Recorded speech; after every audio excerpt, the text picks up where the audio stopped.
Delight IAS पर आप सभी का एक बार फिर से बहुत बहुत स्वागत है। तो हम लोग आज एक इम्पॉर्टेंट टॉपिक पर बात करने जा रहे हैं। अभी यूपीएससी प्रीलिम्स 2025 को लेकर जो नेक्स्ट मंथ है जनवरी, तब नोटिफिकेशन यूपीएससी का आने वाला है। तो बहुत सारे बच्चों के मन में ना एक दुविधा ये रहती है कि यूपीएससी प्रीलिम्स का पेपर कब तैयार होता है ना, कब इस पेपर को तैयार किया जाता है, और यूपीएससी जब पेपर को तैयार करता है तो कौन कौन सी चीज़ों को ध्यान में रखता है। क्योंकि इसी से जुड़ा एक सवाल ये भी होता है कि करंट अफेयर को कब तक फिर पढ़ते रहना चाहिए, है ना। अगर आपको ये आइडिया रहेगा कि यूपीएससी का पेपर इस टाइम तक प्रिपेयर हो जाता है तो फिर आप उस अकॉर्डिंग अपने करंट अफेयर की प्रिपरेशन को भी आयाम दे सकते हैं। तो सबसे पहले मैं आपको बताऊं, जनवरी में यूपीएससी का नोटिफिकेशन आने वाला है। इस बार जल्दी है, नॉर्मली फरवरी में नोटिफिकेशन आता है। दूसरी चीज़ ये है कि नोटिफिकेशन आने के बाद, है ना, फिर जो है प्रीलिम्स को लेकर बहुत ज़्यादा एकदम भागम भाग हो जाती है। जो बच्चे मेंस की तैयारी कर रहे होते हैं वो भी थोड़ा ध्यान अब प्रीलिम्स की तरफ दे देते हैं, या कुछ भी एक हिसाब से जो प्रेशर है वो बहुत ज़्यादा क्रिएट हो जाता है प्रीलिम्स एग्जामिनेशन को लेकर। अच्छा, ये जो पेपर है यूपीएससी का, जो प्रीलिम्स का पेपर हो या मेंस का हो, क्योंकि हम लोग प्रीलिम्स को लेकर ही अभी ध्यान देने वाले हैं, तो उसी को लेकर थोड़ा सा देख लेते हैं। आपको पता है कि यूपीएससी प्रीलिम्स का एग्जामिनेशन जो है वो 25 मई को होना है ना। 25 मई 2025 को इसका पेपर होना है। तो ऐसी कंडीशन में पेपर जो है वो इससे पहले ही तैयार होगा, ऑब्वियसली बात है। लेकिन पेपर कब तक तैयार होता है? और एक सवाल कई सारे बच्चे पूछते रहते हैं कि सर क्या पेपर एकदम से तैयार होता है या पेपर को रैंडम तरीके से, धीरे धीरे ग्रेजुअल तरीके से तैयार किया जाता है? किस तरीके से पेपर तैयार होता है? जितने मेरे पास इनपुट्स हैं मैं उसके बेस पे आपको बता रहा हूं। देखो, सबसे पहली चीज तो ये है कि यूपीएससी प्रीलिम्स एग्जामिनेशन देखो 25 को है ना, तो आप ये मान के चलो कि लगभग 5 मई जो है, 5 मई तक यहां तक का करंट अफेयर आपको पढ़ना है। सबसे पहली तो जिस बात का आंसर आप लोग चाह रहे थे कि कब तक सर, कई लोग ना 1 महीने का करंट अफेयर पहले ही छोड़ देते हैं। जैसे 25 मई को एग्जाम है तो 25 अप्रैल से पढ़ना छोड़ देते हैं। गलती मत करिएगा। कई बार पेपर्स में पिछले 2-3 सालों के पेपर में देखा गया है कि यूपीएससी ने मतलब 20 दिन पीछे वाला सवाल भी पूछा है। तो आप लोग मैक्सिमम मेरे हिसाब से इस लिमिट को कभी क्रॉस नहीं कर सकता, क्योंकि इस टाइम तक पेपर पूरी तरीके से बन जाता है। 5 मई का जो पेपर है, 5 मई तक यूपीएससी का प्रीलिम्स एग्जामिनेशन कंप्लीटली तैयार हो जाता है। वैसे कहा यह जाता है कि 1 महीने पहले तक, बट मैंने क्योंकि ऑब्जर्व किया है कि कुछ सवाल यूपीएससी ने ऐसे पूछे जो 20 दिन पहले के थे। इसका मतलब ये है कि पेपर में तैयार चाहे हो जाता होगा, बट 1-2 सवालों की जगह रखी जाती है ताकि उसको बाद में ऐड किया जा सके लेटेस्ट वाला करंट अफेयर। तो 20 दिन पहले आप करंट अफेयर पढ़ना छोड़ सकते हो, कोई दिक्कत नहीं है। अगर आप न्यूज़पेपर वगैरह पढ़ रहे हैं, मैगजीन देख रहे हैं, कुछ भी देख रहे हैं, तो आप 5 मई तक की चीज़ों को कवर करेंगे। सबसे पहले चीज़ तो ये अपने दिमाग में रखो। दूसरी बात ये है कि ये जो पेपर तैयार होता है तो क्या ये एकदम से तैयार होता है या चरणबद्ध तरीके से इसको तैयार किया जाता है? देखो, आप लोग जानते हैं कि यूपीएससी में एक डिपार्टमेंट है एग्जामिनेशन को लेकर जो पेपर ही तैयार करता है। इसका अलग डिपार्टमेंट है यूपीएससी में।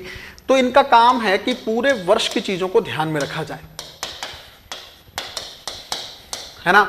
ऐसा नहीं है कि किसी एक 10 दिन में, 5 दिन में, हालांकि 100% इंफॉर्मेशन तो यूपीएससी के पास ही होगी, बट जो पेपर आपका बन के आता है उसके बेस पर अगर आप इंफॉर्मेशन देखेंगे या जज करेंगे तो यूपीएससी बहुत अच्छे तरीके से पेपर को डिजाइन करता है। डिजाइन ये करता है कि कोशिश ये की जाती है कि हर महीने में मतलब 1 या 2 से ज्यादा करंट अफेयर किसी एक स्पेसिफिक मंथ से ना हो। ऐसा ना हो कि किसी एक ही महीने में सारा करंट अफेयर पूछ लिया गया हो या उसी में जो चल रहा हो उसी को पूछ लिया जाए, ऐसा नहीं है। तो यूपीएससी मेरे हिसाब से पूरे साल जो है, पूरा वर्ष जो है, पेपर को तैयार करने का प्रोसेस चलता रहता है ना। और इसके अपने कई मेथड हो सकते हैं, और लास्ट में जाके जब फाइनल बनता होगा इसका डॉक्यूमेंट तो डिफरेंट लोग इसका एक मॉडल तैयार करके दे देते होंगे जिसको यूपीएससी एक्सेप्ट करता होगा।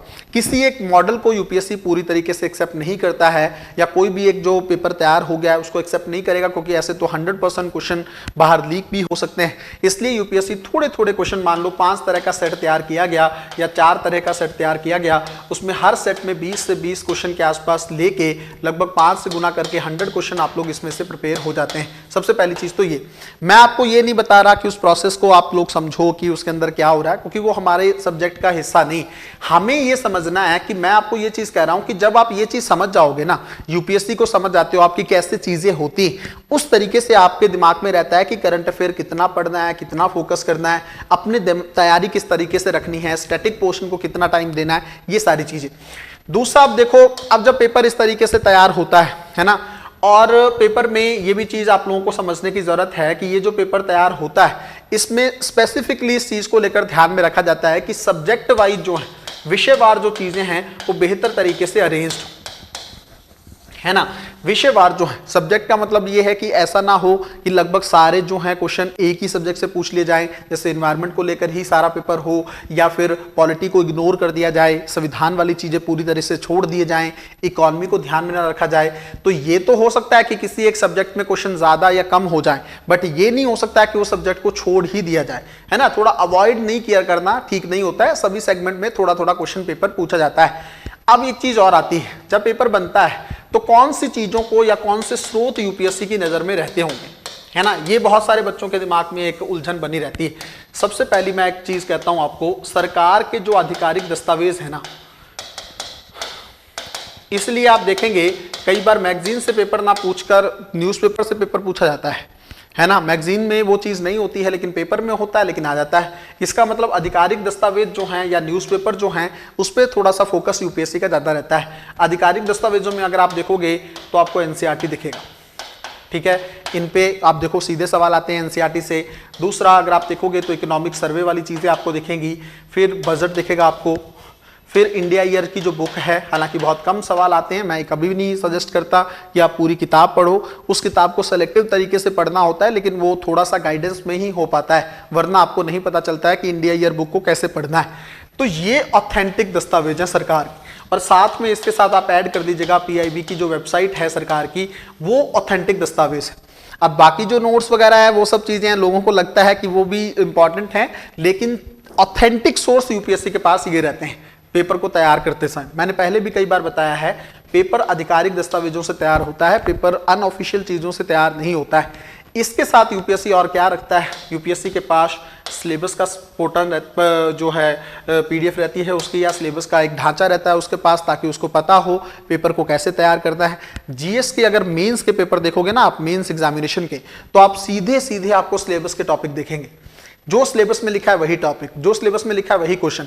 इसका मतलब एक आइडिया आप लगा सकते हो कि यूपीएससी जब पेपर तैयार कर रहा होता है बोर्ड, उसके हाथ में सिलेबस हमेशा रहता होगा। और तीसरी और सबसे इंपॉर्टेंट चीज जो यूपीएससी में रहती है वो है उसका पीवाईक्यूज वाला सेगमेंट, क्योंकि यूपीएससी पूरी कोशिश करता है कि किसी भी क्वेश्चन को बार बार या कई बार रिपीट ना किया जाए, है ना।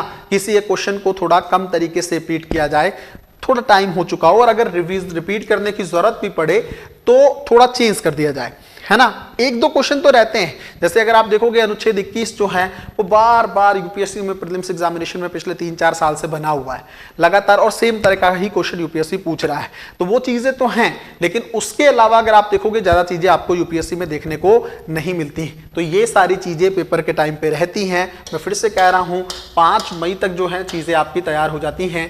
पेपर लगभग 25 अप्रैल तक तैयार होता है, लेकिन उसके अंदर 1 से 2 क्वेश्चन की जगह छोड़ दी जाती है ना। मान लो 98 का क्वेश्चन तैयार हो चुका है, स्टैटिक पोर्शन तैयार हो चुका है, लेकिन करंट अफेयर के 1-2 क्वेश्चन की जगह छोड़ दी जाती है, और 5 मई तक का जो वो 2 क्वेश्चन होंगे वो ऐड कर दिए जाएंगे। इससे यूपीएससी आपका डर भी बनाकर रखेगा कि आप लेटेस्ट करंट अफेयर को पढ़ते रहें। इसलिए मैं 2 चीजें बोला हूं, उस पर थोड़ा सा ध्यान से काम करिएगा, और जो ऑथेंटिक सोर्स मैंने बताए वो आपकी तैयारी में भी प्राथमिकता पर रहने चाहिए, है ना। तो मिलते हैं अगली वीडियो में, तब तक अपना ध्यान रखें, अपनी पढ़ाई को बहुत अच्छे तरीके से करते रहें। बहुत बहुत धन्यवाद।